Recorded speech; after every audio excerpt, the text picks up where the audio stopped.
নমস্কার, আমি বিনয়। ঘুরতে ঘুরতে আজকে আমরা উপস্থিত হয়েছি বোলপুরের ভারত সেবাশ্রম সংঘে।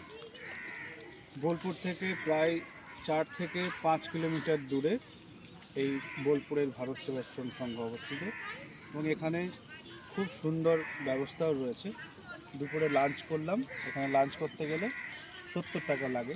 আর পুরো জায়গাটা ঘুরিয়ে দেখালেই আপনারা দেখতে পারবেন যে কি বিরাট একটা জায়গা নিয়ে এবং কত সুন্দর পরিবেশে এই বোলপুরের ভারত সেবাশ্রম সংঘ তৈরি হয়েছে।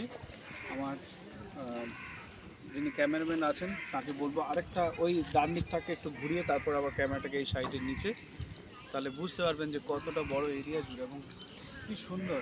হ্যাঁ, এই যে ঘাস টাস দিয়ে ঘেরা পুরো আশ্রম এবং প্রকৃত আশ্রম যাকে বলা যায়। এখানে এলে সবার ভালো লাগবে, এ টু জেড যতজন এখানে বেড়াতে আসবেন তাদের এখানে ভালো লাগবেই লাগবে। এখানকার খাওয়া দাওয়ার একদম নিরামিষ এবং খুবই উৎকৃষ্ট মানের সুস্বাদু খাবার এখানে পাওয়া যায়। আর যে রুমগুলোতে আছি 3 জনের জন্য 800 টাকা লেগেছে এবং যথেষ্ট ভালো, মানে সেটা ইন কম্প্যারিজন টু হোটেল আমার মনে হয় আশ্রমটা সকলেরই ভালো লাগবে। একদম নিট অ্যান্ড ক্লিন, পরিষ্কার পরিচ্ছন্ন আশ্রম।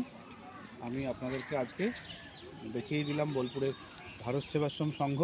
তো আপনারা যারা বোলপুর বেড়াতে আসবেন হোটেলে না থেকে এখানে থাকতে পারেন।